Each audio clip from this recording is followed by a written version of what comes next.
My name is Davis Saltonstall, And I'm Tessa Rosenberry. and we are the co-founders of Scrap Jobs Easy Compost. So, y'all know we all make a lot of garbage. In 2021, Maynard sent 900,000 tons of material to landfills and incinerators.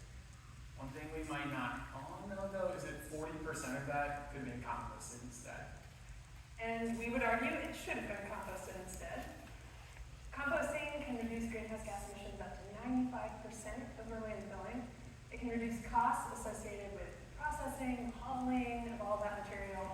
In 1 year alone, all of us across Maine could save $27 million if we just composted what could have been composted. Plus, finished compost is good for plant growth, plant nutrition, soil health, biodiversity. It makes people happy. That is a proven fact. Luckily, here in Maine, we're all starting to recognize the need for composting. The state of Maine is right now working on legislation that would ban food waste from going to landfills and incinerators from large food producers, which, if that passes, Maine would join all other states in New England and a few others across the country in having a law like that in the books. So clearly there's a need and a want to be composting here in Maine. Which is where we come in.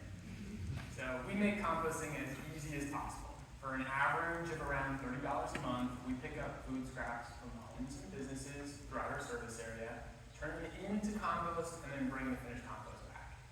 So that model has a proven track record of success. We have over 650 customers. We've diverted over 1 million pounds of food waste since we started. And just last year, we crested the $200,000 annual revenue mark.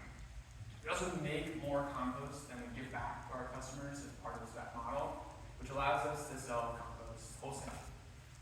So right now, Scrap Jobs is serving just about 1% of households in our service area. These people are environmentally conscious consumers. They want to support small businesses. They like that their trash bags don't stink as much as they used to. And they also love getting that finished compost back from their gardens. We see this demographic growing here in Maine. We also see the food waste collection and compost production industries growing nationwide.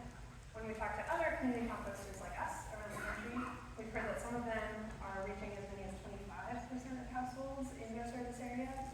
So here at Scrap Jobs, our goal is to hit 15% of households.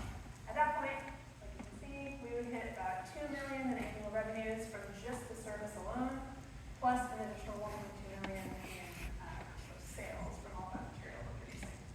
And just for a little bit of context, if 15% sounds like a lot, 43% of Mainers are already participating in conventional recycling. So we're growing.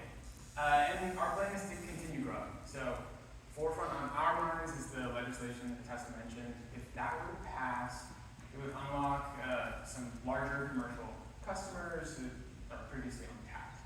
But even without that kind of legislation, we see a lot of opportunity in working with large organic producers, or farms with a lot of manure, or food producers, and just generally collecting more food waste. So in that larger volume of food waste, we see also an opportunity for upcycling different residuals.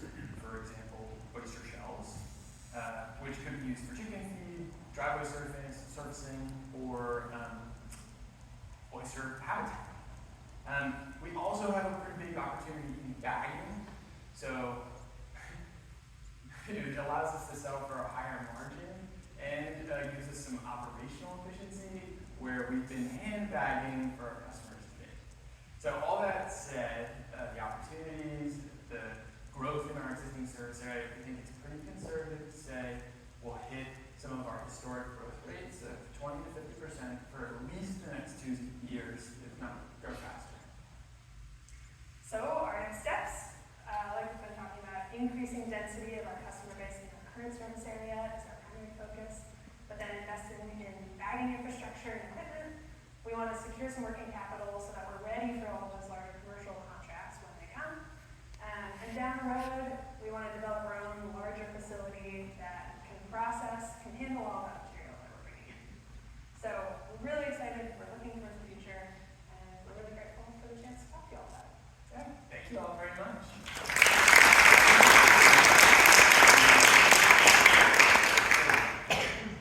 Great job, and thank you. And just like all the other companies tonight, it's always so inspiring to see how the mission and purpose of all of these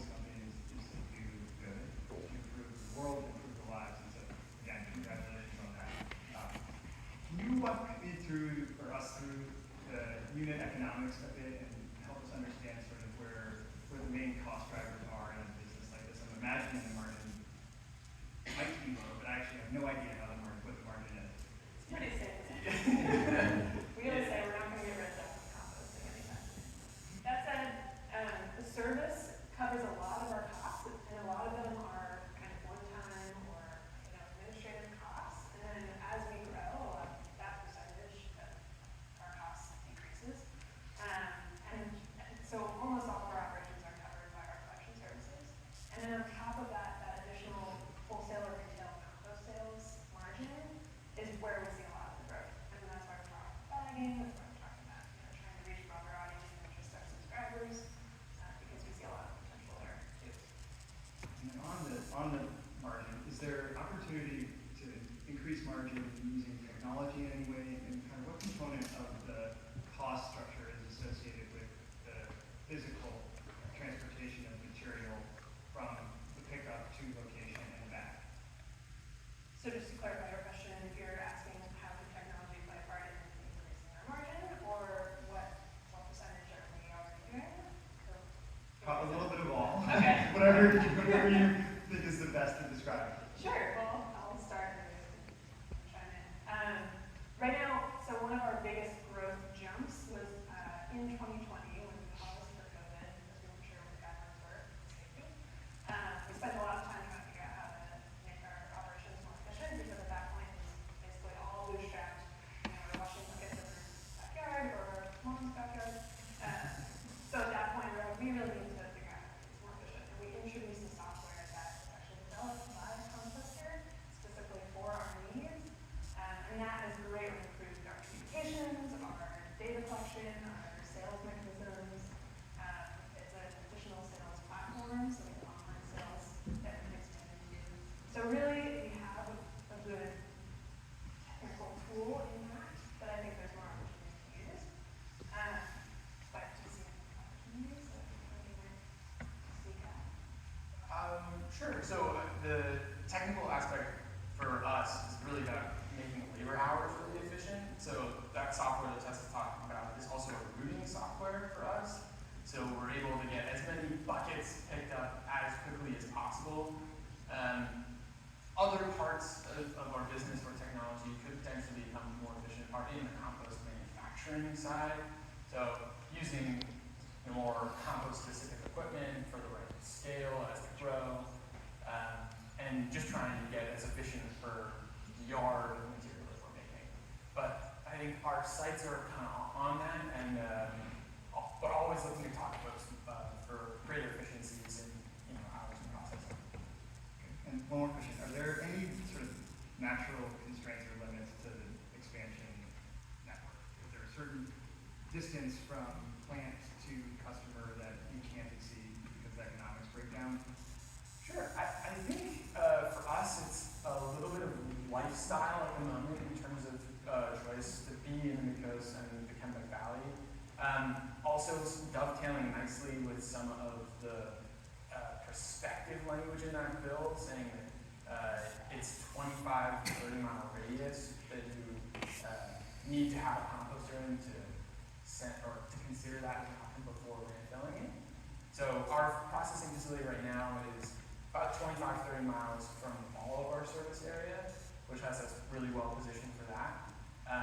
If we were going to hit other markets, we need to think about other satellite sites potentially, which isn't necessarily an obstacle given the kind of revenues that the trucking model facilitates, but a thought for that regional growth.